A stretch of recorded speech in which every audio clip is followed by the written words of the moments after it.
Being healthy is expensive. It's not fun. It costs so much money. This guy goes to Erewhon here in LA and spends like $50 a meal. And I'm like, dude, you're crazy. That's insane. So how can you be healthy and happy without blowing your budget? Well, J.J.Michaels is here and he has some of the best ways for you to be healthy without it costing you a dime. JJ, LA's top health consultant, holistic health consultant. Of course, that's the greeting. Tell me why being healthy is not only affordable, but what are some ways that people could do it for free? Because a lot of people are struggling just to even pay their bills right now. Yeah, man, absolutely. So one free tip that I have is grounding. We often forget that we're part of nature. So as humans, you know, we didn't used to have all of these structures, all of these buildings, all of these sidewalks, etc. So just get out in nature, go to a near park or hiking trail, whatever resonates with you, and just get barefoot in the grass. You're gonna get antioxidants from the earth. It's called oxidative redux potential, and that's totally free. And you'll feel it. You'll feel it in your body. Your energy will shift. You will chill out. Okay, so take your shoes off, stand in dirt, stand in grass, stand in sand. I think part of it just reminds me of being a kid, which is nice because the last time I would go around without shoes or sandals on, I'm 6 years old or 8 years old, and there's something very nice about it, but maybe because it's more of that I'm connected to this planet, I'm separate from all my problems that are running through my head, and I'm just made of the same materials as this ground below me. So let's move on to number two. So number two is sunlight.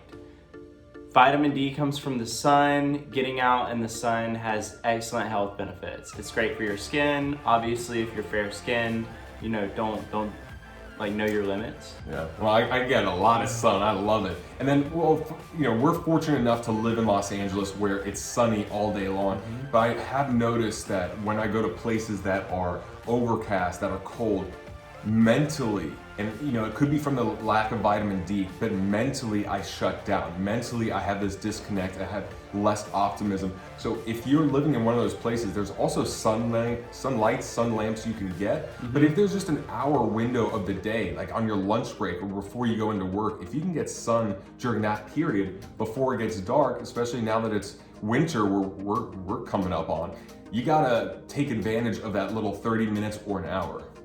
So number three is breathing.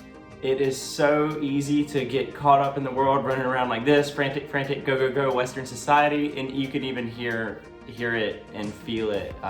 Like my breath gets locked up in here, and my panic receptors, the fight or flight response system in the body. So just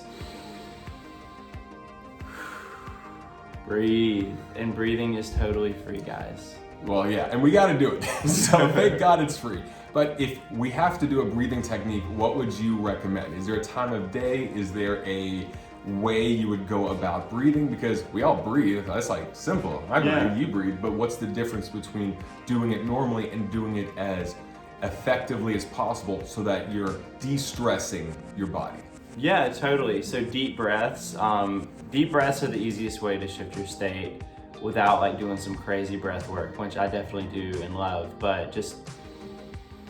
Where are you breathing into? Oh, you definitely want to breathe into your diaphragm. You know, you don't want to be breathing through your mouth either. Your nose is the filter. We do have contaminants in the air, so always breathe through the nose. Nose into the diaphragm, not into your chest. Yeah, into the diaphragm. So just like when a baby breathes, they breathe, their stomach goes out. You want that to happen as you're inhaling. And just a little bit of knowledge on my hand. I do 10 of these breaths every morning, about 5 seconds in through the nose, hold it in the diaphragm for 20-25 seconds, and then out through the nose for 10 long seconds. And by the end of it, by breath 8 or 9, I feel better because you're oxygenating your cells as well. So there's a lot of health benefits. It's breathing. Like, just get breathing right, and then your day's gonna be so much better. Next, let's do cold showers. So cold water therapy is amazing. It boosts testosterone. It gives you something that's quote unquote hard to face early, especially early in the morning. I love cold showers in the morning. It makes your day so you're facing something hard, therefore the rest of your day seems easy. Yeah, and I do cold showers towards the earlier side of the day because I've also heard that cold wakes you up, which it does with your central nervous system. It alerts you, so you want to wake up to that. That's why you splash cold water on your face. But if you're gonna get in the shower and you say, no way in hell I'm ever gonna do a cold shower, start normal, and then just for the last 30 seconds or minute, turn it on cold. Now, at first you're gonna say, look, but I don't want to. But just like JJ said, because you don't want to, and you do it and you feel it, you're actually building a lot of mental strength. And it's to the point where I hate not ending my showers with it cold because it exhilarates me. It's exciting. And then when you, instead of shy away from it, like, oh, this is so horrible, this is so bad, but instead go, yes, bring it on, because whatever you got, I'm stronger. You don't understand what that's doing to your psychology long term. It is really building your confidence, and you're actually getting all these physical health benefits as well. So definitely just the last 30 seconds to a minute at least. But then, like tonight, we go to ice baths where we actually get in 40-degree ice, 33 degree ice water, where we sit in there for 2 to 3 minutes where we really reap the full benefits as well as the mental strength. Let's just start with the ice showers. Yeah. Next is meditation, guys. Meditation, I know, can be hard for some of us who have a go mind. So if that's the case, maybe a guided meditation is best for you. You know, put in your headphones. Feel free to lay down too. You don't have to sit like Buddha. If you want to lay down, that's cool. Lay down. You can cross your legs while laying down if you want. Yeah, I know you lay down a lot when you meditate, when we're in social settings. I don't lay down, but I do find it more natural because sometimes I get distracted by discomfort of my tailbone and I'm just not flexible. But the bottom line is meditation, and I'm one of those guys that's nonstop, always go, live in my head.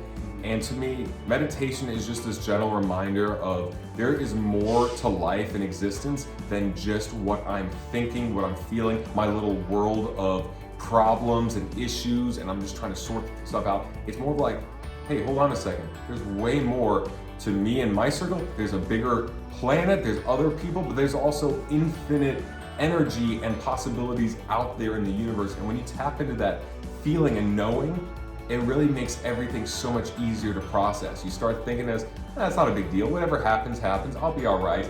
This is just part of a spiritual journey we're on. You just get more meta, more, what's the word? Yeah, I think meta is a great word. Yeah, meta as F. Yeah, like this whole human experience, all the emotions we can feel, all of the sadness, all of the, even the positive stuff, like it's so small in comparison to the infinites, right? Like all that is. And it's easy to get caught up in our story, and meditation allows us to just kind of tap into nothingness, you know? That's it. All right, JJ, great advice so far. Let's give them one more tip to help them on their way. Yeah, I'd say stretching. Stretching is the last one. We can all do it. We all need to do it. You know, a lot of what got me into my holistic health journey is actually, I was super into bodybuilding. I was like 15, 20 pounds heavier. I was totally doing it the unhealthy way. I wasn't watching my posture when I was lifting. I was ego lifting a lot. And my body got so tight, guys, that I could not even cross my legs. So that's where I'm at right now. So stretching is imperative. It's so good for the body. If yoga is your thing, do it that way. If going on YouTube and looking up stretching routines is your thing, do it that way. If you want to get in gymnastics, like whatever resonates with you, find a way to stretch. When's the best time to stretch? Is there a time? Is there a limit, like how long you stretch for? Yeah, so one of the best things I've ever heard in my life is I met this guy named Austin. I believe his last name is Reyes. But anyway, this dude is like, he's the most jacked and agile guy I've ever met. Like the dude looks like a gorilla, but he can also do somersaults and backflips and aerials and cartwheels. Just like he's so mobile, and his background is cheerleading. So what he told me is like, you gotta make stretching fun. You know, so many people are like, oh, I gotta go to the gym and stretch for an hour and 30 minutes, and even talking about that, like, that sucks. Yeah. But he's like, no, like when you're in your kitchen cooking some food, get down into a squat, bend over and touch your toes. Like, incorporate it into your lifestyle, and that is the key. Make it effortless. Any final words? Just be grateful for where you're at and know that you are the solution. Yes, you are. Thanks so much for tuning in. Watch the next video and see you next time. Peace.